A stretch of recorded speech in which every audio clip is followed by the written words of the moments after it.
Bonjour à tous. Donc aujourd'hui, on va vous présenter notre application Stade Football. Donc c'est dans le cadre du projet Open Innov 2023. Donc on commence par le sommaire. Donc on va d'abord commencer par se présenter, voir quels étaient nos objectifs, comment on a travaillé, quelle technologie on a utilisé, et puis on va finir par quelques projections futures, voir les prochaines versions qu'on pourrait faire sur ce projet-là. Qui sommes-nous?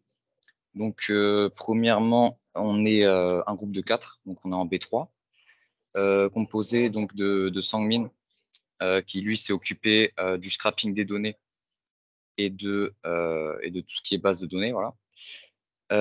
Zainab qui s'est plutôt occupé du front et de la visualisation des données. Pierre qui s'est occupé plutôt des maquettes, il me semble. Et moi-même, donc Gaston, je me suis occupé aussi du front, toute la partie React. Au niveau des objectifs, notre objectif donc, est de regrouper des données en les scrapant sur des sites. Donc, on va vous montrer un exemple plus tard. Ensuite, il faudrait qu'on récupère ces données-là pour les visualiser donc avec une API, avec des bases de données en ligne.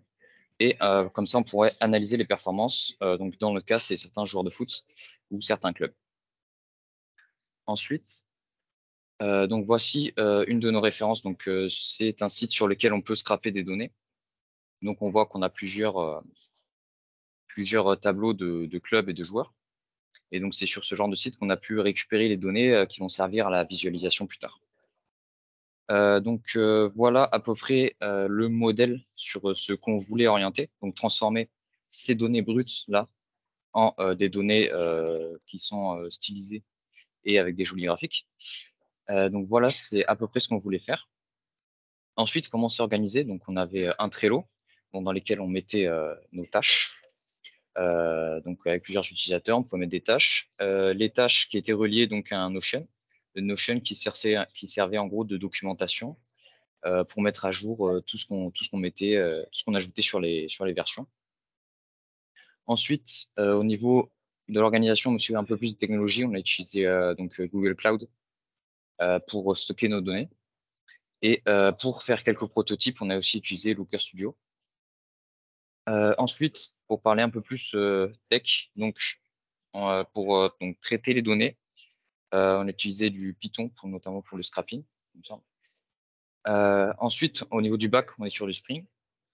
Donc, on stocke les données en Python au scrapping sur Google Cloud et on va les récupérer grâce dans le back avec une API Spring. Cette API donc est connectée à un front qu'on a développé en React en utilisant aussi le framework Tailwind pour tout ce qui est CSS. Tout ça évidemment donc sur plusieurs Gits et donc tout ça hébergé donc sur OVH pour paramétrer le serveur DNS, on a utilisé Cloudflare.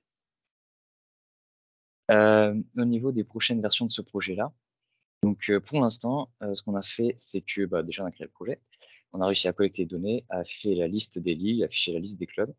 Donc on vous montrera tout à l'heure dans la vidéo de 2 minutes une présentation, une démo à quoi ça ressemble. Donc ça, c'est pour l'instant ce qu'on a à ce jour-là. Bientôt, nous, ce qu'on aimerait faire, c'est développer un peu plus donc, tout ce qui est page d'accueil, afficher aussi la liste des joueurs, parce que pour l'instant, on n'a que les clubs et les ligues, et également donc avoir plus de détails lorsqu'on clique sur les clubs.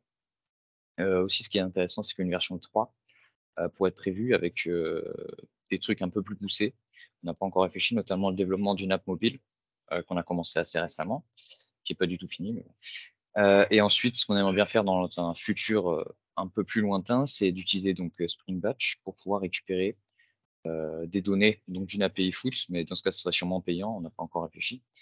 Donc, qui pourrait récupérer tous les jours les données pour constamment mettre à jour notre site. Donc voilà, merci de votre attention.